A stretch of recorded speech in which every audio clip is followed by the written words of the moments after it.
Yes, ma. Yes, ma. See the title, I think you must have seen that. Posthumanism is insisting on two things. One is coexistence and human potential. I would like to say that the first thing that they wanted to insist on was coexistence. Um, and the human potential, maybe enhancement of human potential or realization of higher order of human potential. So that's why the post-humanism, what is it, focused on. So it doesn't give any kind of partiality towards the rejection of humanism that was proposed by some people. That is, humanism talks about the importance of human beings, and post-humanism humanist started reject the importance of human being, but it is not so. It is very accommodative. Like post-humanism, that is a philosophy which is very accommodative, that it maybe it makes a kind of a correction to human beings. Okay, go to the next slide, ma'am. Yes, next slide.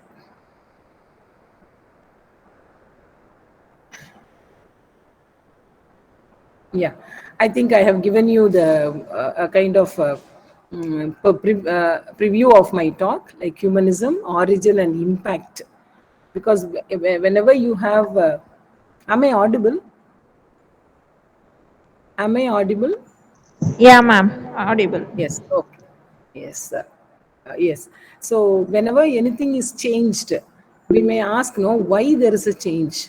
We must always ask why there is a change, or why there is a kind of what is it, rejection or acceptance or whatever it is. So that's why I put it as impact. And then post-humanism, why there was a need for starting a different philosophy, and then we go for the origin and its implications. What does it mean by, because we are all in post-humanist era, and we have to say what is meant by post-humanism in the postmodern era, because there is a lot of connection between postmodernity as well as post-humanistic perspective. So you must be able to relate it to those two things, because it is a kind of a byproduct of postmodernism. And then postmodern science fiction, I just wanted to give importance to how post-humanism is talked about in post-human science fiction. And there are one writer I talked about, Dontdelailo, an Italian writer. And there are other writers also. We can talk about the known writers for you. And my question, it is my reflection, is it a threat or a treat? Does it give you a kind of what is it, a kind of a boost to go beyond that, or it is threatening your existence? Then I put it as it's a caution as well as a call for improvement, enhancement, and then it's a humanistic thrust. I just want to end up with that. Next slide. So what is meant by humanism? I think from the terminology itself, the humanism, from the term. Next slide, ma'am. Next slide. Yes. Next slide. Yeah. No, this is your college. Yeah. Humanism, I think from the word itself, terminology itself, you will be able to identify what it meant by humanism. It's actually a doctrine. It is not a theory. Okay. Remember that it's a doctrine, an attitude, or a way of life as it is defined by Merriam-Webster's dictionary. Okay. Centered on human interests and values, and especially philosophy that usually rejects supernaturalism. We will see why supernaturalism is rejected, and stresses an individual's dignity. That's very important, and worth and capacity for self-realization through reason. So I have underlined so many, that is bolded certain things, like human, centered on human, human-centered, anthropocentric, rejects supernaturalism. You can understand what you mean by supernaturalism. That is a belief in God, okay, a supernatural power, and because of the exercise of reason. Okay, go to the next slide. This is the definition given. Okay, so then you will understand. You may think that everybody who is human, or they are following humanism. It is not so. Recently, you must have seen one lot of what is it? news items that talks about, even small boys killing others without any concern for the bloodshed. At the same time, you can see there is one WhatsApp message that was circulating, a monkey which saw another monkey fell down on the railway track, and it was trying to get back its life, get back, it's trying to pull up, somehow it pulled up, and then it started massaging it and then throwing it up so that the monkey got its life. So it is not that these qualities are related only to human beings. Even animals show better behavior than human beings. Or you can say the human beings are showing beastly behaviors nowadays. I think you have been watching TV and news items. I think students are very clear about it. Next slide, ma'am. So this is what the definition that it says. It is centered on humans, reject the power of supernatural elements, and then because of the reason, exercise of reason. Maybe go to the next slide, ma'am. Next slide. Okay. So it is the humanism is human-centered attitude or doctrine, and it looks for the well-being of the human beings. It talks about the welfare of the human beings, and it gives importance to human freedom. What do you mean by human freedom? Freedom from not only political parties or administrators or rulers, but also from certain psychological aspects like fear, anger, and all those things also matters. That's why I put it as human well-being. And then the second point I have put it as human freedom. Human freedom is for the well-being of human beings. Only when you are psychologically free, you will feel that you are well. So it talks about autonomy, independence. That is, humanism focused on autonomy, and it is focused on progress also, human progress. It gives importance to human progress. So humanism believes that human beings are responsible for the promotion and development of individuals, and not only themselves, but also the entire earth. That whatever on earth, human beings are responsible for the improvement of it. So it is an assurance of equal and an inherent dignity. Human beings must be given an assurance of equal and inherent dignity, and it has concerns for humans in relation to the world. What do you mean by that? It seems, I think in the Bible it is said that God created the world for so many days, and the last day he created the mankind, and he gave the earth to the mankind to rule the entire earth. It is not so. This is a Western thinking. Okay, so human beings must have concerns in relation to the world, whereas humanism believed on human beings as ruler of the world, that is the fauna and the flora of the world. So he is given permission, the human beings are given permission to rule the world, not to exist and coexist in the world. Okay, so next thing. So that is why we can find the next slide saying that the hierarchy is shown. Next slide, ma'am. That is, you can see human beings on top and all the other things are down. So flora and fauna, it is not only flora and fauna I'm talking about, even the materials in earth, everything is for the use of human beings. Okay, so going to the next one. So this is the belief of humanism. Why I'm insisting on explaining what is meant by humanism is that from the humanism, we have to move towards post-humanism. Next point, next slide. It talks about the origin of humanism. Okay, so the origin of humanism as early as human life. When human life started on earth, slowly they are started deciding certain facts about human's life. So it is pre-Socrates age till date, but it got lot of modification. So I think the first professor was talking about the modifications, like how it came into account. So I just made it into a gist.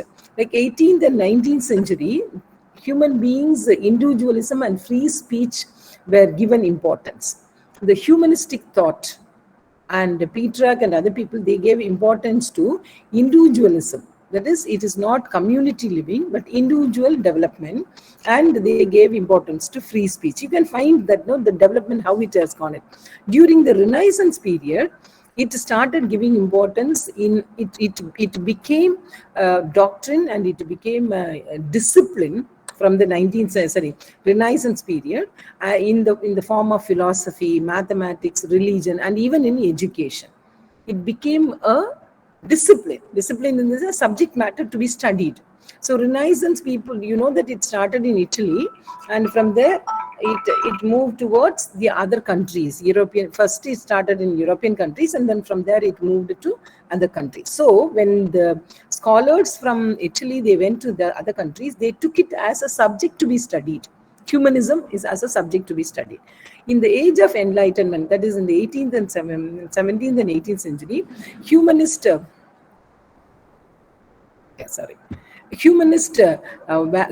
values were added to it, and they started giving to intellectual discipline, moral standards, and civilized state for the taste for the elite. So these are the aspects added to it. So first it started for individualism and free speech, then it became a philosophy, education, and then third, then they started adding values. And then so from the word men, it changed to man. So long you can understand that it was, they considered as a human, it's not human being even, they used the word as men. Now it has become to man, then it has come to man to human. That is the importance. The center was given to the dignity and the freedom of man to human. They started using the word human. So rationalism and scientific method were attached during the period of enlightenment, and that was continued till the modern period, and that had given more attributes to the philosophy of humanism. Okay, so humanism has started in the beginning, not giving importance as a subject matter to be studied. Afterwards, it became a subject matter to be studied. So now they started considering not as human being, but universal being.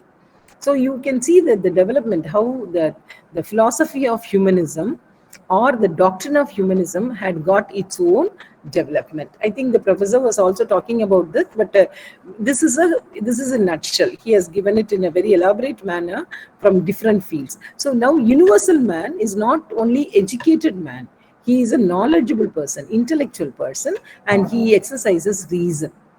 Simultaneously, you have developed in the form of humanism some pseudo scientific ideas, which is talking about race, creed, culture, and other things. Okay, so this is also was another aftermath of how humanism had come into existence. Why I give you importance is, in all these things, man was given importance. Man's life was given importance. Man's disciplined life, values, those things were given importance. Next is the impact. When these things were given importance, what was the impact? What was the impact? What was the result of it?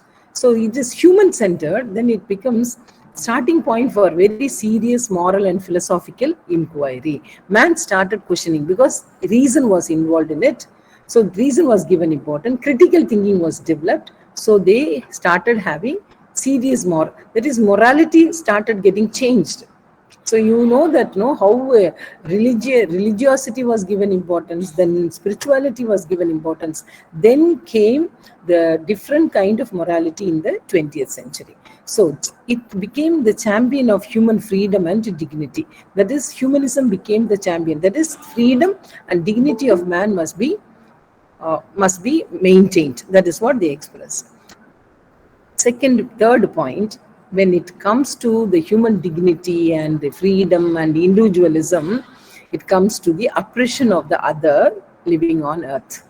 What do you mean by oppression of the other? So individualism was promoted, then they never had any care for the other who are living with it. I'm using the word O as a capital letter. We will see in the next postmodernism. It becomes anthropocentric, that means related to human beings. Materialism was promoted, and greed of man also was promoted. Next slide. Hence, so these are all the drawbacks of humanism. Okay, oppression of the other, materialism was promoted, greed of man was circumvented, it becomes anthropocentric. That means man-oriented. So it is not nature-oriented, or it becomes not earth-oriented, it is man-oriented. So what happened was, automatically nature was, what is it? In fact, you can say nature was abused. All the other forms of living on earth were abused. So now comes the posthumanism. So I think you can understand my point in that, why posthumanism was promoted or has come into existence. So what is meant by posthumanism? It's actually a theoretical as well as empirical stand. It's an approach. Posthumanism is an approach, like postmodernism is a kind. It is not a theory at all. Postmodernism is a kind of a perspective. Likewise, you have posthumanism also is a kind of a perspective, an approach. It's a very, very broad term. You can find so many schools of thought under that. What were their primary motive or premises on which posthumanism was? A rejection of humanism. That is, they don't want to accept man as the center of the universe. They wanted the whole earth to be the center of the universe. So that's why I said coexistence was insisted upon. I think my topic itself is coexistence and human potential. And I told you there was no partiality shown. Human potential also was enhanced.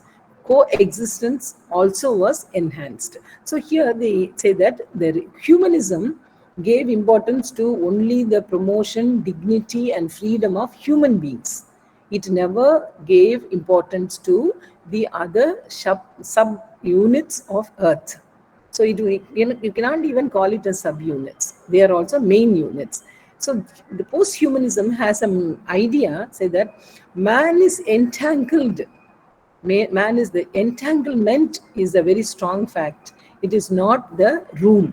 It is the entanglement. He is connected to the earth.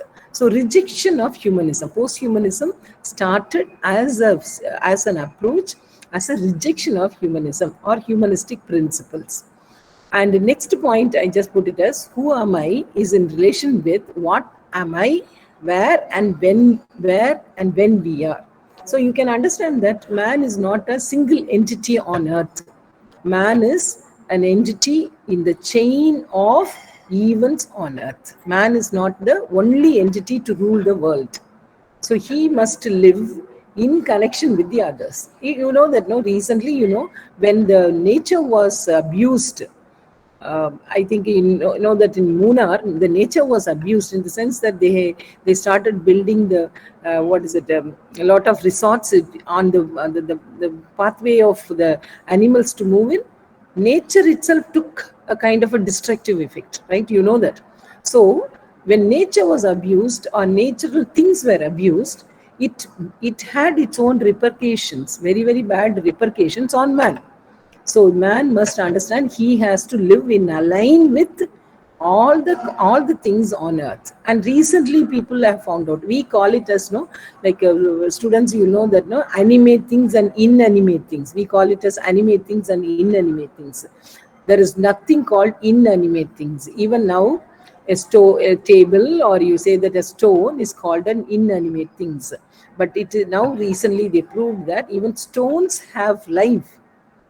It is a recent development. So a lot of research had shown that every particle on earth, man needs even the viruses, man needs even the insects on earth. So every particle on earth is needed for everybody's life. The particles are needed for man's life, and man needs the viruses also on life. So that is what he says. Who am I is in relation with what am I, where and when we are. Then he says loss of loneliness of the Western subject. Here I just want to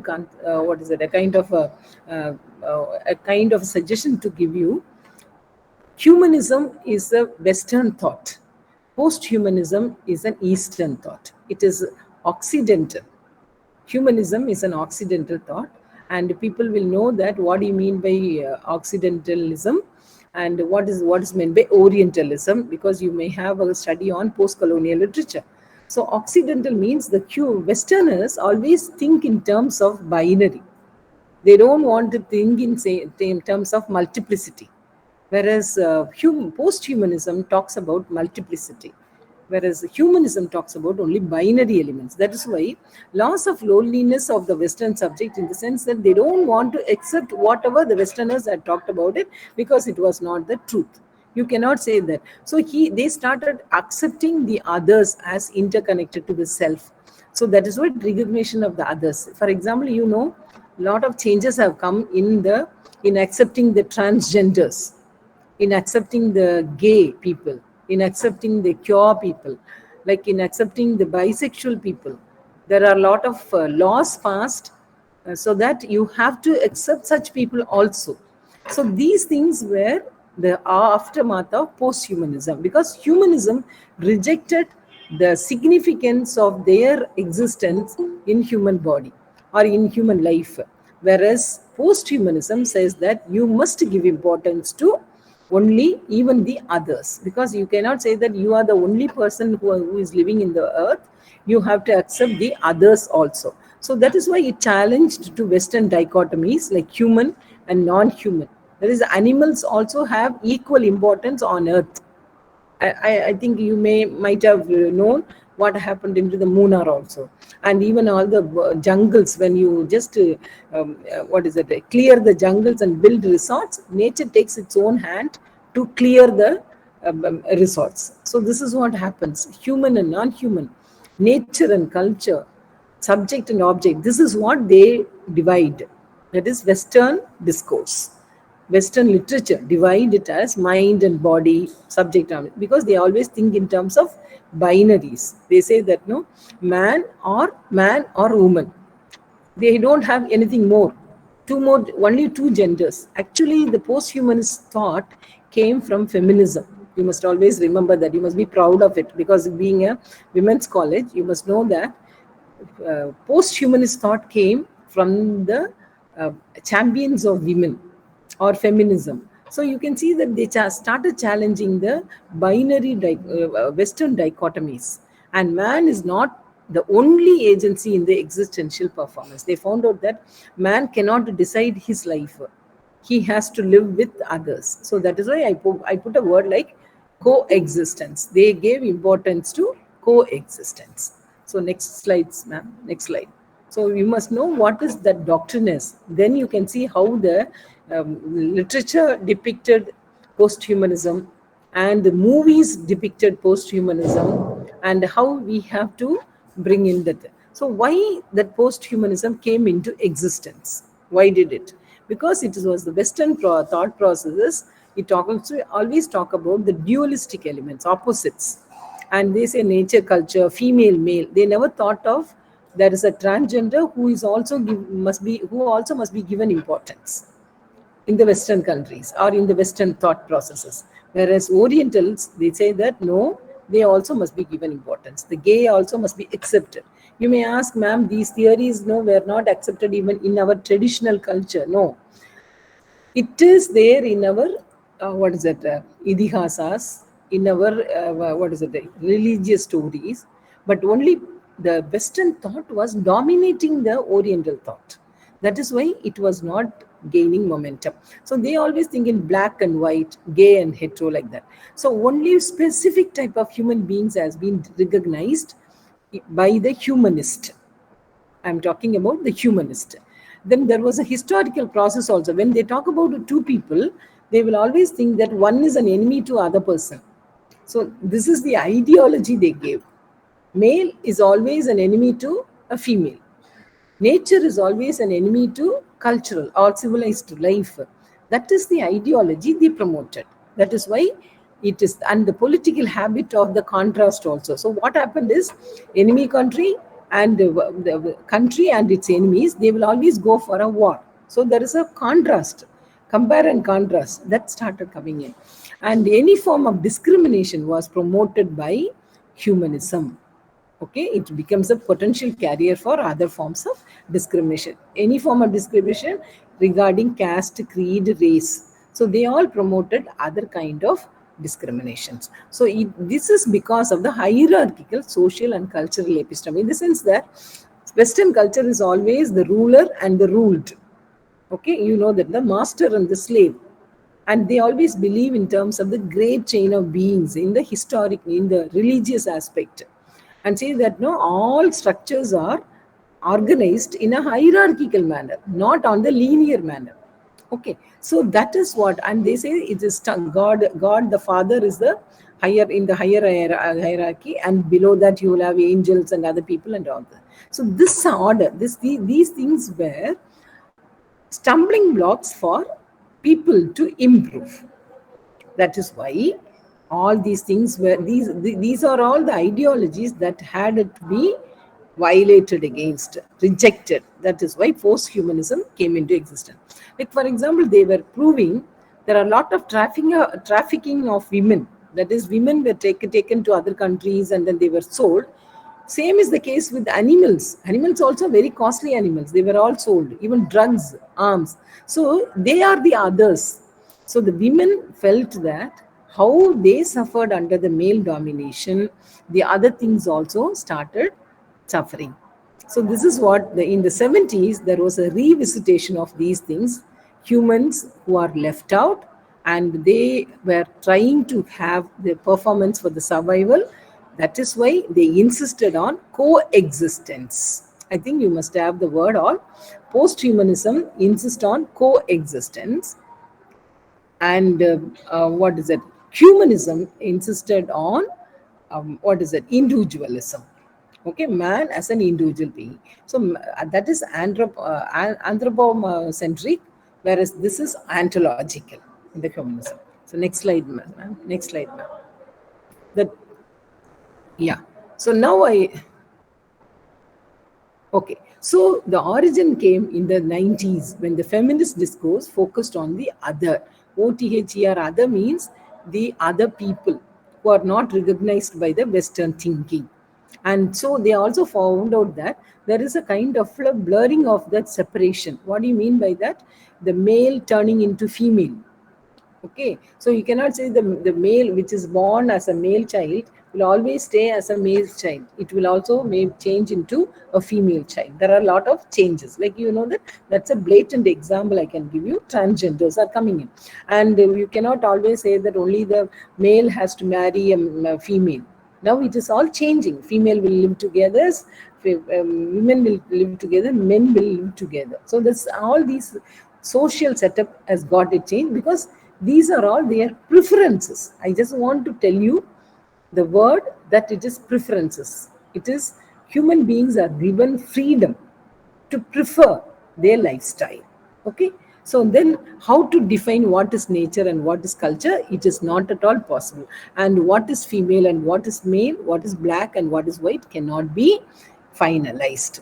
So these are the thoughts of humanism which were rejected by post-humanist.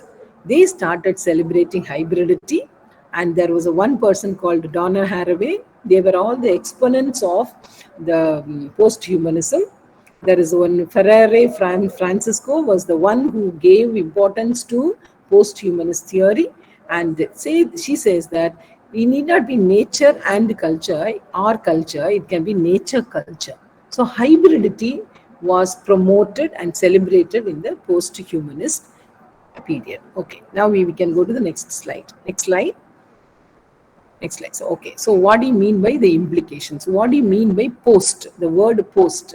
I think you must have analyzed what is meant by postmodernism.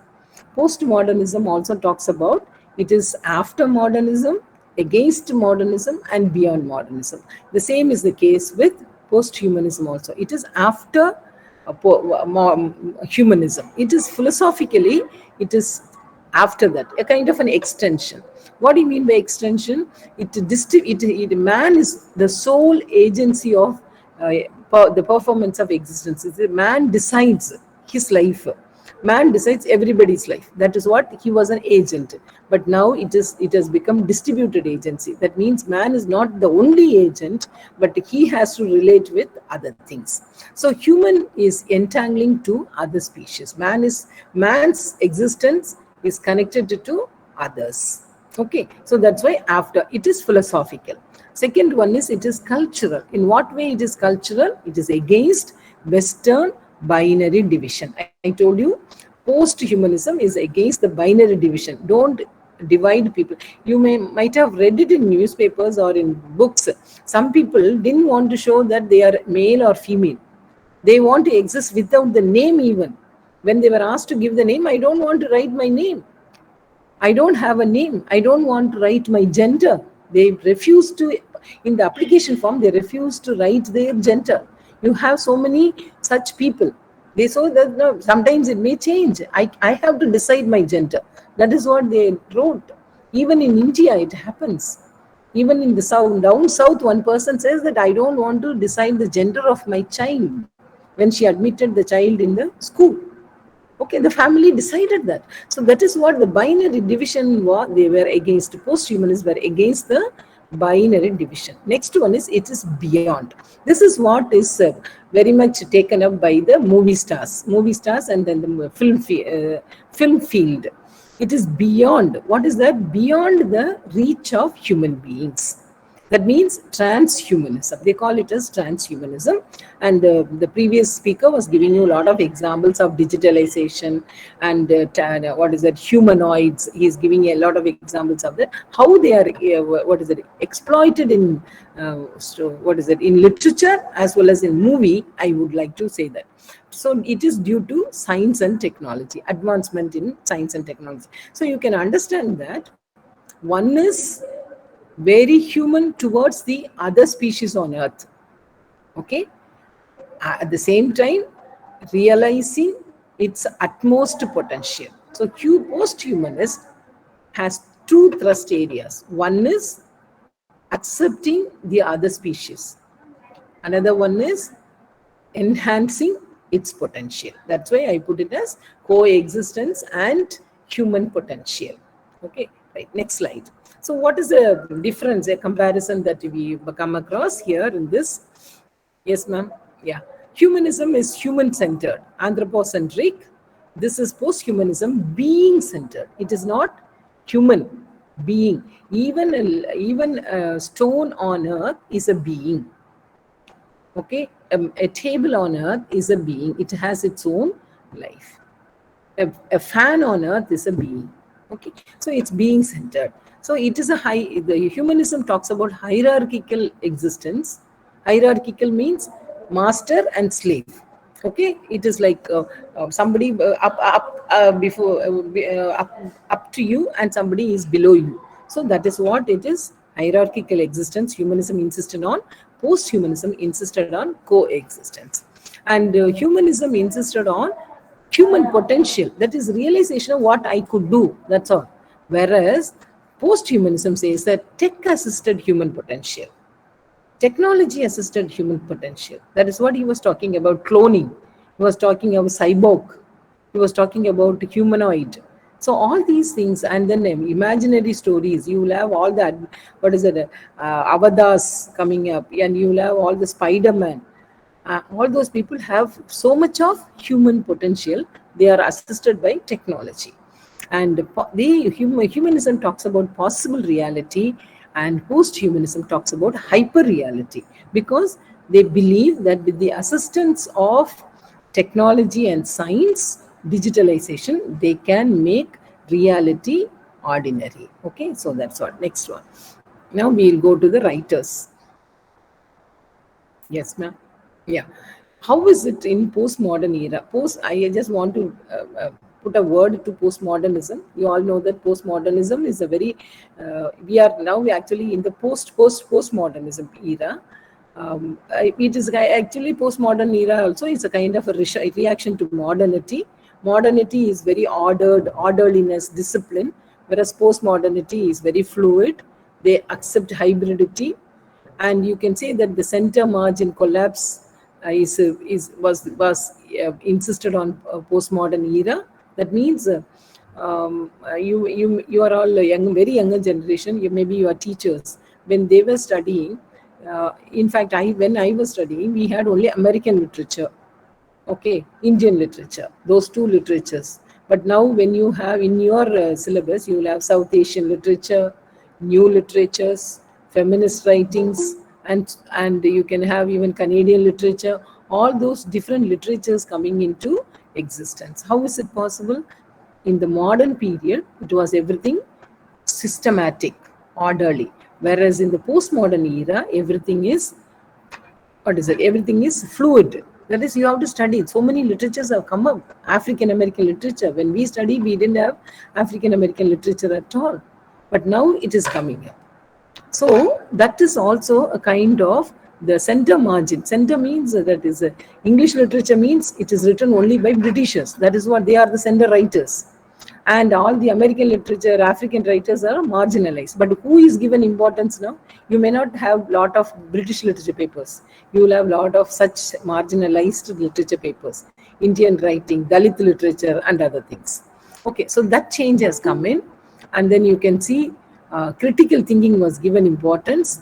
Alternatives they started thinking of. See, for example, I don't know. I am useful to you, but I would like to say that there is a postmodern, post-human writer. He was talking about one Jose Saramago, a Portuguese Nobel laureate. He was talking about suddenly if somebody becomes blind. This novel was written long ago, at least 20 years ago. He says suddenly in one city, everybody becomes blind. Like we have corona affected, no? Likewise, everybody becomes blind. What will happen? So when you see somebody, that someone is very good looking and tall and all, the post-humanists think of an alternative. If at all suddenly all the tall people becomes very short, all the tall people with the hands, they will start crawling on the ground. What will happen? So he was talking about that. He says blindness. He wrote a novel called Blindness, and then he was imagining that suddenly a virus, infectious disease affect people, and everyone becomes blind in the city. What will happen? So that is what a kind of an alternative thinking. That is what the post-humanists were talking about. And literature that deals with the other, those literatures were talking about other than human beings, like monsters. You have literary writings about the monsters and cyborg, and then you have superhumans, like Spider-Man and other people, aliens coming to Earth, and then they have better powers. And now the recently accepted community is LGBTI. QA, that community also is accepted. Before that, they were not given any importance. Their identity was not at all accepted at all. People were looked down upon them, but now they also got a dignified existence and differently abled people. Ecosystem, in fact, now so much of crime over the destruction on ecosystem. Use of the plastic was banned because it was destroying the ecosystem. So these are all the subject matter for literature or any literary work, even in media. You can have a lot of movies coming, like lot of science fiction stories are coming up. All those things are talking about not only, you must remember, they are not only talking about the superhuman powers of the characters because of technology, but also the human beings wanted to exist with the other community. Even female gender is also another community. The lesbians are also other community. There are a lot of stories on them, their problems, and the problems that they face in the society. Now they are accepted. And the gay people and bisexuals, transgenders, they were given a lot of job opportunities, so that their life also will be dignified. So those days, it is not, those people were not at all recognized at all. Their existence was not recognized. Okay, coming to next one, science fiction. I just want to talk about the science fiction, how the science fiction is giving you such kind of alternative narratives and importance to that. You can take it into account as the science fiction is realizing the human potential, that human people can be like that. One thing. Another thing is, these things also may be possible, because I have 2 of my students worked on science fiction, and so many things they have talked about. Even in this for my PhD, they did it, and a lot of unimaginable things that the human beings were able to do, however much they wanted to be humane. That the human quality must be insisted upon. The writers insisted upon the human quality. So that is what you can see in the science fiction stories. Okay, so you can see that it is not only new. The science fiction stories are not new or technology assisted or imaginary stories. Uncommon, impossible human power is in existence. You can find Mary Shelley's Frankenstein. Mary Shelley was in the Romantic period. She was talking about the character as a synthetic character from the body parts of the dead people. And mind you, my dear students and staff also, it was a very secretive or a very hidden agenda that you have, what is it, Girish Karnad's play, in which they will chop the head and then she will, what is it, misplace the head in somebody else's body, and it was that kind of story, That is true of so many people, even in India. It happened. That is, the people who lost their head had been given another head and they are living, it seems. So you can understand the advancement in the medical field which give way for life. And even there was a in the laboratory such kind of experiments were carried out, and one person is reported to be living in Bangalore. A person who lost his head, but somebody else's head was fixed to his body, and he is a living human being. It is possible. And you know that somebody lost his arms, and another person's arm was attached to it, and then it is possible for him. So Mary Shelley wrote Frankenstein in the beginning of 19th century. But in the 21st century, this is a possibility. So that was an imaginary story. It is a horrific story. A man comes alive with the stitching of different parts of the people. But now it has become true. Okay, so it is a kind of realization of human potential. You can see that, realization of human potential. It is not only hyper reality, but a realization of human potential. So human potential is so much, and the post-humanist talk about that. The greater hyper reality that could be created by the human beings with the aid of science and technology. Okay, the next one, the Time Machine. You all must have read this novel. It is to travel far future Earth, and in which they find a different kind. That is, whatever you wanted to rectify in the society can be rectified also. There is another person called A.E. Van Vogt. He has written a novel called Slan. And in that, some people will have tendrils. Tendrils not our human beings will have, and they will be psychic.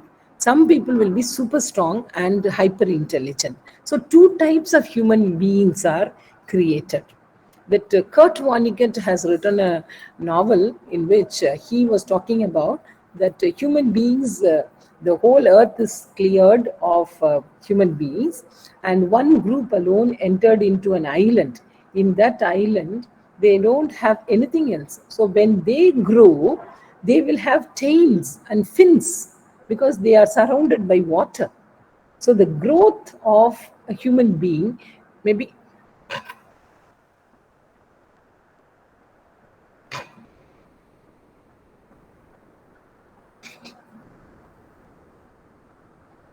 growth of human beings could be in terms of geology. That is what he was talking also, the space, how the space had impact on human beings. In future, this is also can happen because their brains were, the people who grow in that particular island had small brains because they don't use the brain, whereas they need big tails and fins. Like fish, they will be human beings, but so these are all the imaginary stories. We think that they are all imaginary stories, but they are reality because that is born out of human potential.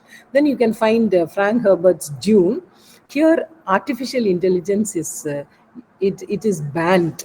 Okay, artificial intelligence is banned, and humans are modified by drugs and technology. They take up the roles of computers. So whatever is computer is doing, by the help of medicine, by the help of technology, human beings become what is it? What human beings become humanoids. You can say that, right? So there is another person called Octavia Butler. She also has one of my PhD students worked on this posthumanism, and she also says that human beings are animalistic, okay, because of a virus, and then how they become affected by that. So all these things are predictable. All these things are the exercise of human brain, and they say that human brain has higher potential than what we are making use of. Next one, ma'am. Like, another three more. Next slide, ma'am. Next slide. Okay. So I have taken Dontdelailo. If you have a chance of reading these two novels, please do it. You will really enjoy it. How digitalization and how technology has assisted people to become like cloned animals as well as humanoids, and they exhibit human points. Like but in spite of writing about post-human and human potential, hyper-reality, Dontdelailo insisted on humanism. Okay, that is the basic thing. That's what I also wanted to say, that you can read these two novels, Point Omega and Zero K, and you can say that they wanted to give some counter narrative. It is a kind of a methodology of what could, then only the writers can survive. Remember that. The writers can survive because their mind works brilliantly, futuristic. They are like prophets. They'll write, but at the core of like their heart, they will live to be human beings, though they talk about the things. So you can find all these things in the writers. And I wanted to tell you one movie that one movie in which you have zombies acted, right?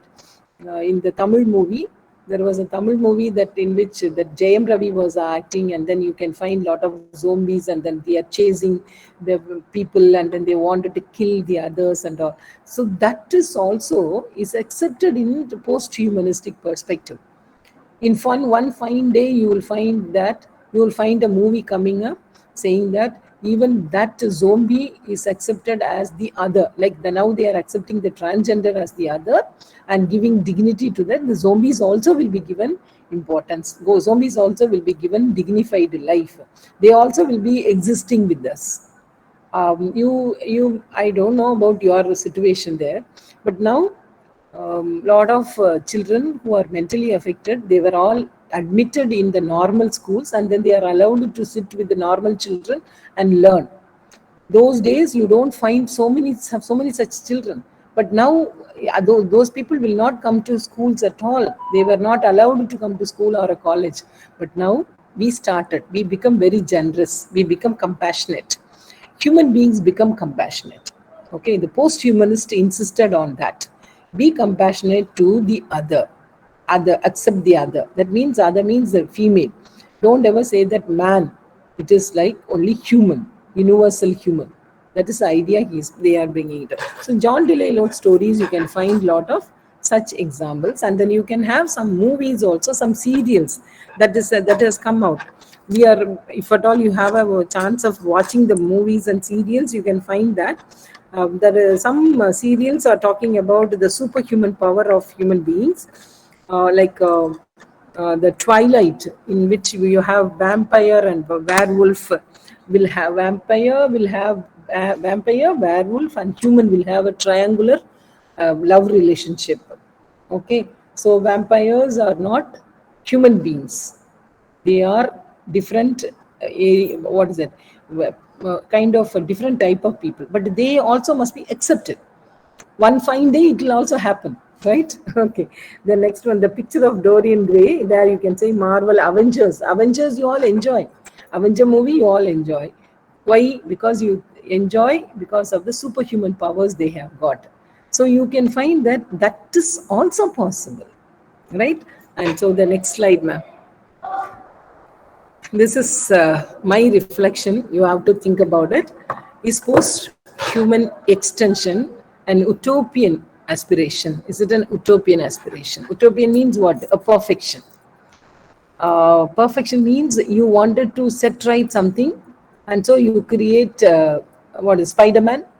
Whenever there is some kind of danger, Spider-Man comes and saves you. So man is safe. Is it because of that you create that? The post-human extension of knowledge, okay, potential of knowledge. Is it as a kind of a utopian aspiration, a, or a cautionary critique? Can you expect if everybody becomes a Spider-Man, what will happen? There will be a lot of traffic in the air also. Right? When he comes and saves you also, you will find such things. Or it's a kind of an evolutionary endpoint. Are we coming? Is there any kind of extinction for human race? Human race is losing its human aspect. Is it an evolutionary endpoint? Are we going to come to an end as human beings? There won't be. People are talking about in the Facebook or in the WhatsApp and all, they'll say, this is the last generation who played on the ground, and then who played with the gilly and what is it, all those things. This is the last generation, this is the last generation. Is it going to be a last generation of human beings? So the post-humanistic aspect it's a double-edged sword. It accepts the other, at the same time it craves for hyper-reality, not reality. Okay, the next question I just wanted to ask you is the post-human era upon us, or must it remain permanent possibility forever just out of reach? This is because of the second point, that is hyper reality. We are creating hyper reality. When you are living with the hyper reality, you will not find anybody real. So that is uh, another threat, we can say. Is it a treat or a threat? And next one is a treat. The post-human humanistic writings or thinking opens up imaginary possibilities. What can be imagined that becomes true? Sometimes you correct also. Like all the people, Avengers, you can find they will take revenge on the bad people. Okay, whoever is correcting and doing lot of things. So corrections, is it for the potential reach, unending aspirations of the human power? Okay, and it also reveals the limitations of human power. That means you will feel insignificant. No? When you compare yourself with, say, ask a boy, if you compare sometimes there will be given a cautionary report saying that this is all done with the aid of the experts. Don't try it in your house. Okay, one jumping from one story to another story, one floor to another story. It is not at all possible like Spider-Man. In Bombay, one boy did it and then he died. So that is the limitation of human power. And the lurking fear of being ruled. It is not ruled by human beings, but ruled by tabloids. Okay, even now you have the lurking fear. Sir was talking about, we have become a slave to technology. We have become a slave to mobile phones. We have become a slave to robotics. All robo and other things are machines. But one day, there was a one Tamil movie, Endiran. You know that, no? How Endiran, robotics had overpowered man. So you can find that also, right? The anxiety of uncertainty of the invisible power. That is, in such a situation, God is, you will ask a question, is God there? Right? So the invisible power is not there, or God. And so life on earth, and even the anxiety of uncertainty on earth, you all must have experienced when Corona affected everybody. What is my future? Will I get a job? All those things were there. And at the same time, there is a human potentiality you look for. At the same time, you are frustrated over the human reality. Okay, go to the next slide, ma'am. It's a caution. I put it as a caution. Many of the philosophers also talked about it.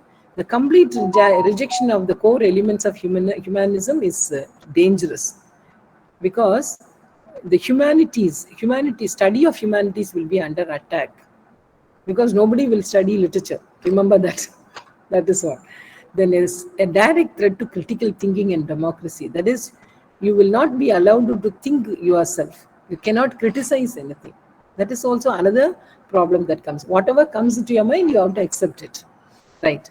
Then it is a call also. It gives you wider trends in society that are linked to the rapid growth of artificial intelligence. Artificial intelligence is the one which is preparing human beings and human brain. And you have computational linguistics. Your computational linguistics only help you to process with your Alexa and other things, and biotechnology. It dilute the boundaries. At the same time, humanism also had some drawbacks. It was very authoritative. Only human beings are good, others are not good.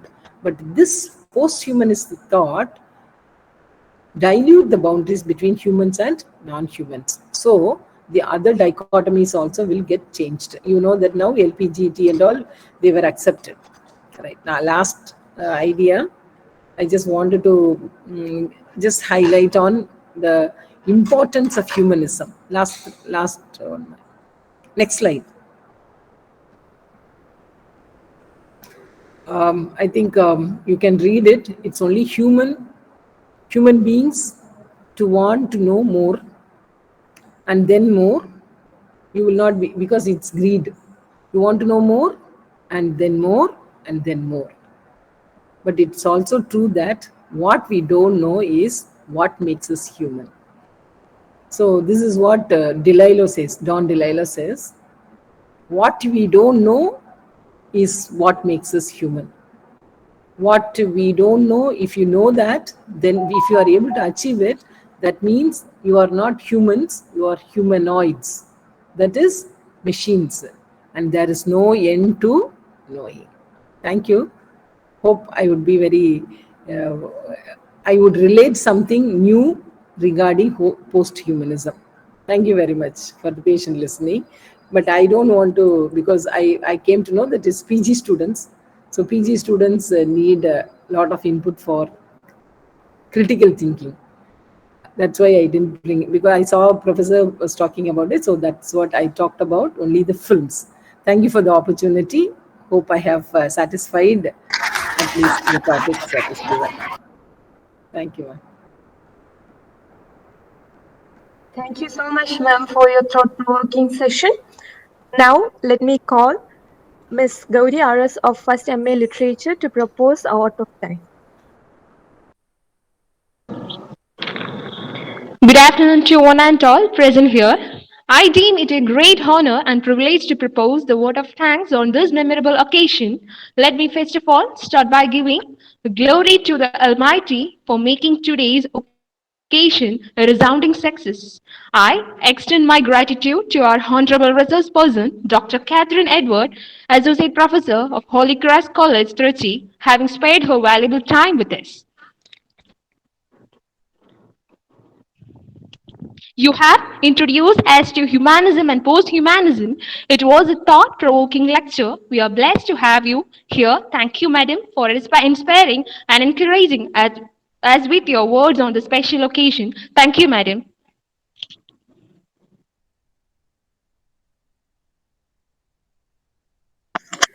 Thank you, Gauri. A grateful heart is a matter for miracles. Now, I hereby invite Dr. B. Sajeetha, Assistant Professor, Department of English, to deliver the vote of thanks. Please, ma'am. Thank you, Vidya. Good afternoon. I am really happy to convey my gratitude and appreciation to all who have supported me in this endeavor. First and foremost, I thank God, the Almighty, for showering immense blessing to make this event successful. Next, I would like to convey my gratitude to our esteemed guest of this day, Mr. John Joseph Basilo, poet from Spain, for his pleasant inaugural address. Dr. T.K. Rajendran, Assistant Professor of English, University of Kerala, for an enlightening talk on post-humanism. And Dr. Catherin Edward, Head and Associate Professor of English, Holy Cross College, Tiruchi, for her scholarly speech. I am grateful to them for accepting our request amidst their busy schedule. Sir and Madam, we are really happy to have you as our resource persons. Once again, I thank you on the behalf of the management and the Department of English, Sree Ayyappa College, Chunkankadai. I would also like to take this opportunity to thank our dear principal, Dr. K.V. Jayshree, for allowing us to organize this event. Thank you, ma'am. I would like to extend my hearty gratitude to our head of the department and my dear teacher, Dr. K. Padmam, for the support and encouragement. Thank you, ma'am. A special thanks to my friend and sister and colleague, Dr. Janatha Kumari, for her support and help in facilitating the presence of the esteemed speakers of the day. Thank you, ma'am. I must express my sincere sense of gratitude to Ms. Divyasree, my colleague and partner, for supporting me to make this event a grand success. Thank you, Divya. No program is possible or can be successful without the teamwork. So, a big thanks to all my colleagues in the English department. I also thank all other participants of other colleges for attending the webinar. Thank you, friends. I am delighted to our postgraduate students actively participated in this webinar. My dear girls, thank you. A big thanks to one and all. Thank you. Thank you so much, ma'am. And thank you all for being here today and taking time to patiently listen to what we had to say. I wish you all a blessed day. Thank you so much. You may all now leave the meet. Yes. Thank you for the opportunity. Shall I leave now? Thank you, Yes. ma'am. Yes. Thank you, ma'am. Thank you. Thank you, ma'am. Thank you.